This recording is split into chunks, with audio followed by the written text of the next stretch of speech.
Subscribe कीजिए हमारे YouTube channel new study classes को और बेल आइकन दबाइए सबसे पहले अपडेट पाने के लिए। दोस्तों, आज हम बात करने वाले हैं आँखों के बारे में। तो यह देखिए, हमारी जो आँखें हैं यह कुछ अंदर से इस तरह से दिखाई देती हैं। तो आज हम इन्हीं के कुछ प्रमुख भाग के बारे में जानने वाले हैं। यह देखिए, जैसे कि cornea, eyelids, eyelashes, conjunctiva, lacrimal gland, pupil, lens, iris और रेटिना, इन सभी के बारे में हम अभी स्टडी करने वाले हैं।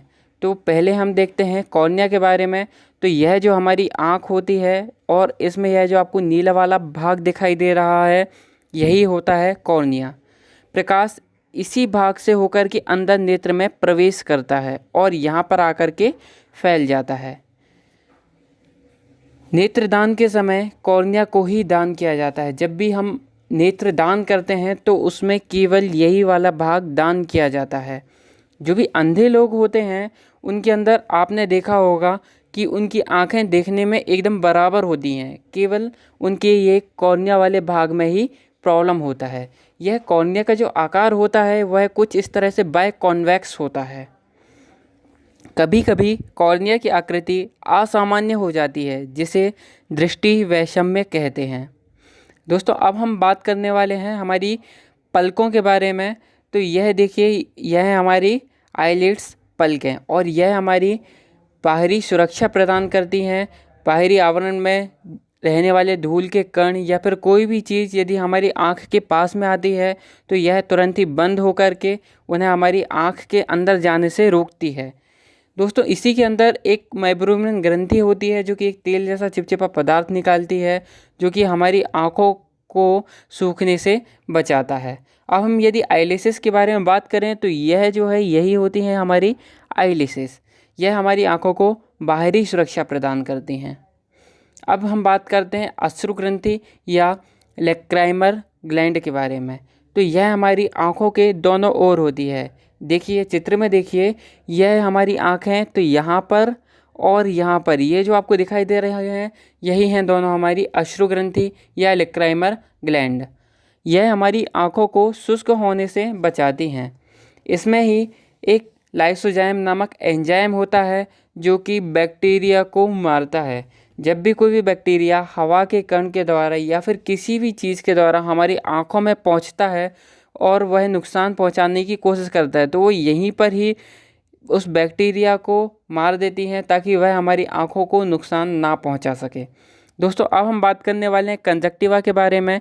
तो यह जो आपको सफ़ेद वाली दीवार दिखाई देती है यही होती है हमारी कंजक्टिवा।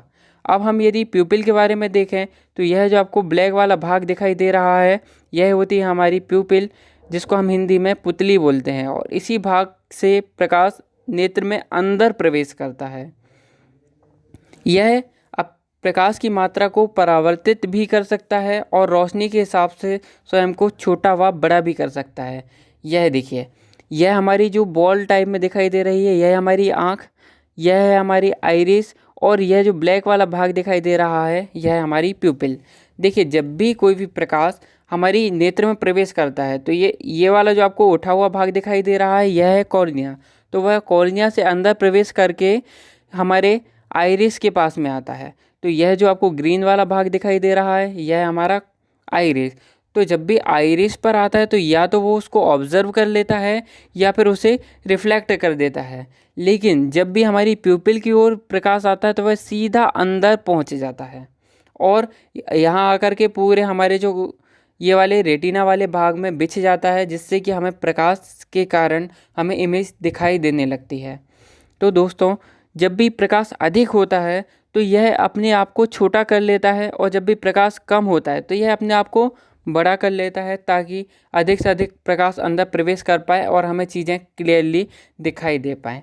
अब यदि हम देखें तो यह जो ग्रीन वाला आपको भाग दिखाई दे रहा है यही होता है आइरिस और इसका जो भी रंग होता है यह आँखों के पिगमेंट के कारण होता है। आँखों का जो अंदर पिगमेंट होता है वह जिस भी रंग के प्रकाश को परावर्तित करेगा हमें उसी रंग की हमारी आइरिस दिखाई देंगी। जैसे कि इस भाग में देखो, हमें हमारी आइरिस नीली दिखाई दे रही हैं। तो आँखों का जो रंग है वो इसी पर निर्भर करता है। आपने देखा होगा लोगों की आँखें कई रंगों की होती हैं, नीली, काली, भूरी या फिर कई रंगों की होती हैं। तो उसका कारण सिर्फ उसके अंदर का पिगमेंट ही होता है।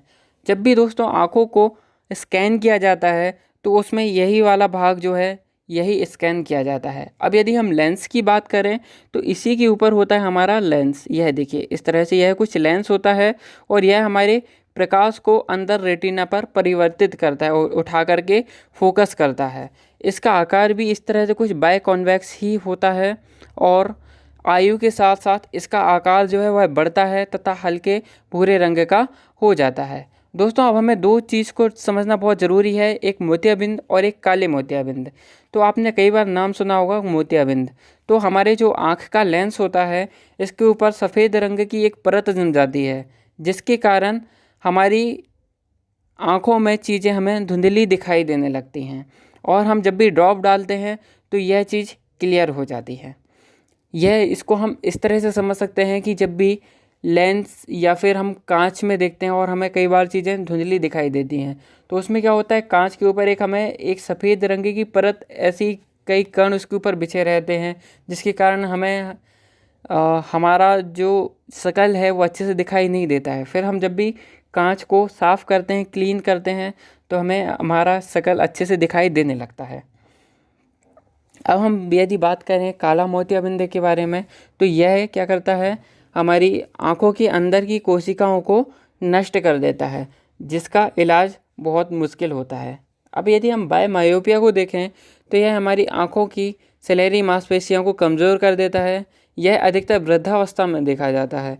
इसमें ना तो हमें दूर की वस्तुएं दिखाई देती हैं और ना ही पास की वस्तुएं दिखाई देती हैं और इसके इलाज के लिए हम बायफोकस लेंस का उपयोग करते हैं।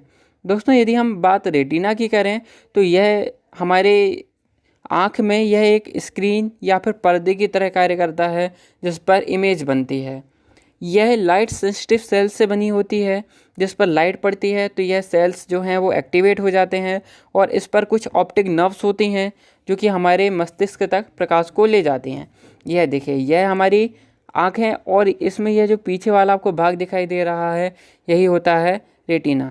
जब भी प्रकाश इसमें अंदर प्रवेश करता है तो ये रेटिना पर ही आता है और इस पर जो आपको ये नर्व्स दिखाई दे रही हैं यह नर्व्स उठा करके इसको हमारे ब्रेन तक लेकर के जाती है और हमारा ब्रेन उसे कैच कर लेता है कि यह चीज़ क्या है।